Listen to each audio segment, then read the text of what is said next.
Greetings and blessings, everyone. Welcome to another episode of Our Story, Maxwell and Dad. Today, I'd like to discuss something that is of the utmost importance and one of the crucial aspects of parenting and caring for a child who is differently able. And that's the subject of medical care coordination. And because this subject is so important, so crucial, so vital, I'm going to break this episode down in a few short episodes. So I won't be before you long, but I do want to just really get started with the basics of medical care coordination. I wish that I had this resource when Maxwell was first born.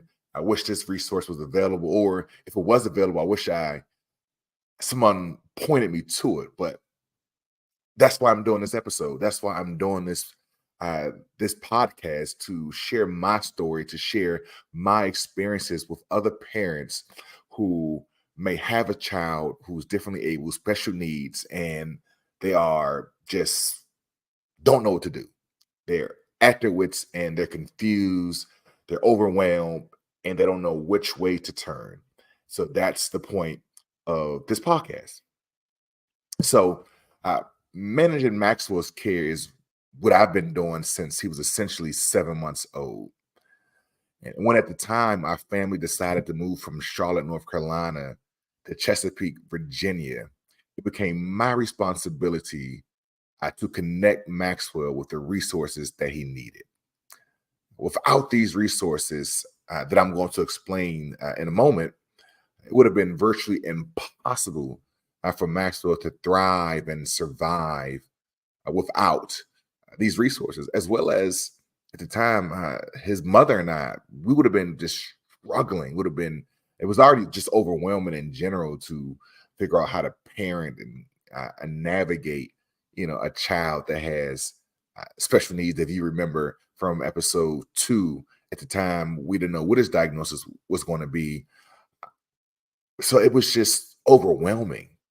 And what I don't want to do, again, I don't want families who are new on this journey, or maybe you've been on this journey for a while. I don't want you to experience the stress and the feelings of being overwhelmed like we experienced. And so I believe that with these resources, with these tidbits, with these, to use the words of one of my good mentors, Pastor Andre Pierre Jefferson Sr., when persons become new pastors, he sends them a document called Tools for the Trip. So in a real sense, I want to use that, I want to borrow that phrase and provide you with some tools for the trip as it relates to being on this journey of being a mother, a father, parents to a child, your son or daughter who is now differently able. You get this diagnosis: cerebral palsy, autism, Down syndrome, whatever, the list goes on and on and on and on and on. You're thinking to yourself, what do I do? Well, here are a few things that you can do immediately once your child is born to have a semblance of a normal life. What am I talking about? The first thing that Maxwell needed, and I recommend that you get as a parent, as a family, is a pediatrician. It should go without saying, right? Need a pediatrician, but a pediatrician is important. And here's why. You're moving to a new area, or when your child is born, I recommend again that every parent locate and find a pediatrician for their child. Now, for myself, one of the things that I wanted was an African American pediatrician. I wanted a Black pediatrician. And so when we first moved to the Chesapeake, Virginia area, we were able to find a pediatrician in Norfolk, Virginia that I found. And so she was helpful in some aspects. I'm going to be honest. Depending upon the diagnosis of your child, don't expect too much from your pediatrician as it relates to their medical care. Don't expect too much. Again, I learned this when we moved to Virginia. I connected Maxwell to a sister. She was cool. She was a good pediatrician. But again, she was a pediatrician, not a specialist. A lot of stuff she just didn't know. His needs were so specific. It was out of her scope of practice to care for for his seizures, out of her scope of practice to care for his GI issues and pulmonary concerns, to name a few. She was a pediatrician. She wasn't a specialist. She wasn't a pulmonologist. She wasn't a neurologist. She wasn't a gastrointestinal physician. That wasn't her specialty. And Maxwell had all those concerns that we had to deal with, and so she just couldn't. She couldn't navigate those needs. However, what she did do, and not only her, but the pediatrician when we moved to Northern Virginia, and the pediatrician now that we have moved to uh, Baltimore, in some extent, uh, was make sure that Maxwell was up to date on all of his immunizations. So that's one thing a pediatrician can do to make sure your child receives all his or her immunizations, and that's what Maxwell. That's how Maxwell benefited from all the pediatricians that he's had. Two, she would sign paperwork for us, whether it be for school, whether it be for the DMV or the MVA, depending on where you live, what it's called. Signing paperwork for handicap placket, or just the other day where I live, I'm trying to get a assigned parking space because, man, I tell you, these new folk, they don't know Maxwell and I that we need a parking space close to our apartment. And so it's a hassle. And so I just applied for assigned parking space and a physician. I signed that off, signed that paperwork. Uh, and three, number two, she also was signing care plans. Again, whether it be for the nursing agency he's connected to, or whether it be uh, through the state, the pediatrician will sign off on the care plans. And three, one of the most important things that the pediatrician did for us, and in some extents has done for us. And his pediatrician now, I kind of did that legwork myself, but that's a whole nother episode that I will go through. But in Virginia, the pediatrician helped us with this. Was three, connect us to the different specialists that Maxwell needed via referrals.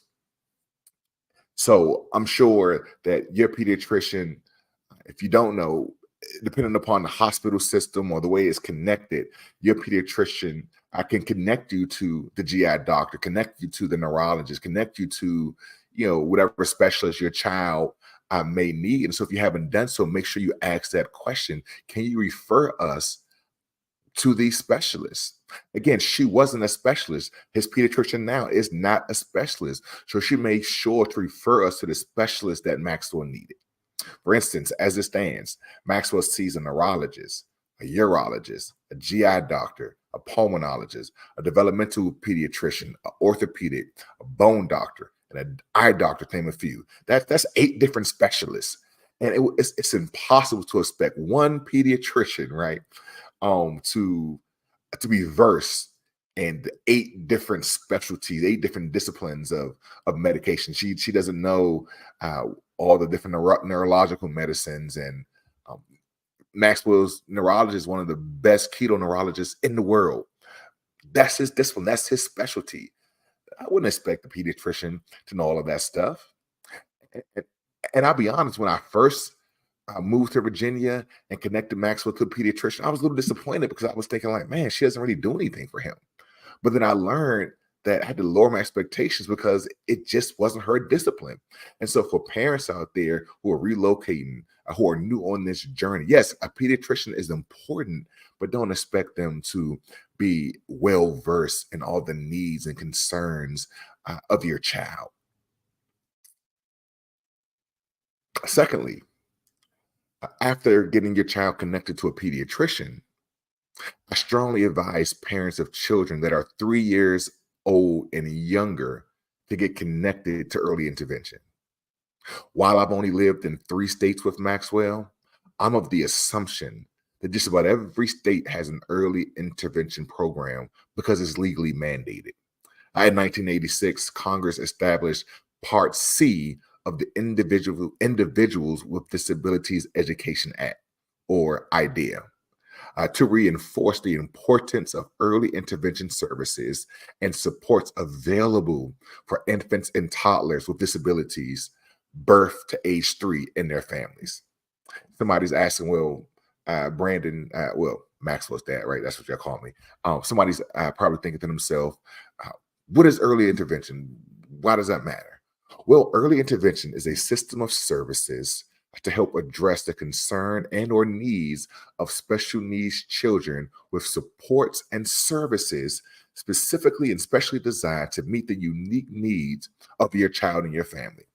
In my home state of Maryland, and I got this off their website, the Maryland Infants and Toddlers Programs in your local early intervention system is available to all children under the age of 3 who may have a developmental delay, a disability, or a special health condition that is likely to lead to a non-typical development.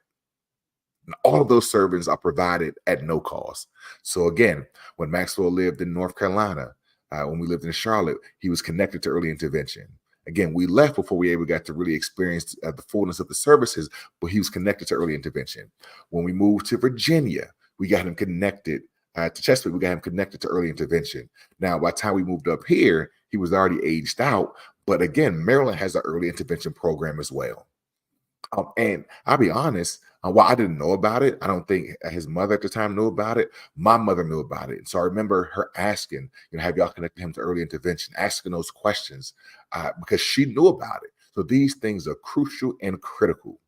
Again, from the Maryland State website, early intervention services can help you and your family to, one, identify your child's strengths, interests, and needs, support and promote your child's development, include your child in your family and community life. Early intervention services can be provided anywhere in the community, including your home, your child care center or family child care home, libraries, recreation centers, playgrounds, and any place parents and children normally spend their time. As a parent, again, this is from the website, you help decide the outcomes of early intervention that are important for you and your family and your child, the early intervention services that your child and family may need, and lastly, when and where your child and family will receive early intervention services. And so again, early intervention is key, it's critical. And then lastly, when it comes to managing your child's medical care, it's important to get a care coordinator. Let me say it one more time. It's important to get a care coordinator. Now, every locale does it differently, but a care coordinator or manager is crucial. Once again, I only can go from my experiences. In Virginia, when we lived in the Hampton Roads area, 757 area, we had a care coordinator through a program at CHKD, which is Children's Hospital of the King's Daughter. So through that hospital, they provided us with a care coordinator. And I can't remember how we got connected. Again, a lot of times it's asking questions. A lot of times doctors may ask questions because again, a lot of this information is not readily available. So sometimes it's just stumbling upon this information. And so I forget, I think the lady's name was Janet, but I might be wrong. But she was a godsend. They're trained social workers. I think they're clinical social workers or nurses or something. I can't remember. I think they're nurses. But yes, I remember this lady. She was our care coordinator. So she would ask questions. Do you have this? Do you have that? Do you have this? Are you connected with this medical supply? Are you connected with this doctor? She would show up to appointments. I want to make sure things were good to do the check-in. She was extremely helpful. In some way, they like your assistant, like they like your assistant to help you again manage your child's care. Because as a parent, again, it's overwhelming. You're trying to manage the household, you're trying to manage potentially your other children, you're trying to manage your own life, and then you're thrust with all of these appointments and medications and insurances, all these things you have to deal with. It can be very overwhelming. But again, these care coordinators, this is what they do all day, every day, right? Yes, they manage a caseload, but they're well versed in connecting with doctors. They're well versed in insurances and documentations and private and prior authorizations and therapies and DME companies. They're well versed in all of those things. And so she was extremely helpful. Um, this person, again, they're like an assistant because, again, it can be very overwhelming. Here in Maryland, Maxwell has a case manager through the coordinating center, and the coordinating center is a place in which we applied for his Medicaid waiver through. And so, of course, he has what's called the model waiver. And again, I'll do a whole nother video on that one day. But he has the model waiver, and I had to go through the coordinating center to apply for the model waiver. It took a year. Then after he got approved to be on the model waiver, then he was assigned a case manager through the coordinating center who manages his care. And so, again, each state does it differently. Each one has different responsibilities. Again, his current care coordinator or his current case manager, again, she helps coordinate with doctors. She meets me with the pediatrician periodically to sign off on his care plan or his planned care. She helps manage his other the nursing agency. So she does a lot. She helps to apply for additional hours if I need some. For instance, I had a conference last week, a few weeks ago for work, and I need additional hours. And so she helped manage that piece. And so a care coordinator is very, very, very, very important in helping to manage the care of your child, and ultimately, well, not ultimately, but also to reduce just the stress and the feeling of being overwhelmed with everything you have to do for your child. And so, again, when it comes to managing your child's medical care, the first thing I would recommend is get a pediatrician. And number two, make sure you get your child connected to early intervention services in your state. And then lastly, please, please, please, ma'am, please, sir, make sure that you get connected to some kind of care coordinator so that the care coordinator can help manage the needs in the life of your child. So that's my suggestion to you today. I get that early intervention, get that pediatrician, get that care coordinator. So I hope this is helpful. I hope this blesses somebody. Hope this helps somebody who is new on this journey or who perhaps is relocating to a new area. I hope this is very helpful to you. If you have any questions, feel free to put them in a chat on Facebook, my DM, or on YouTube, and I'll do my best to get back to you, answer any questions that you may have. So again, thank you for hanging out with our story, Daddy and Maxwell. This is episode 5, the basics of medical care coordination. Again, I hope this podcast bless you, and I look forward to seeing and talking to you all next time.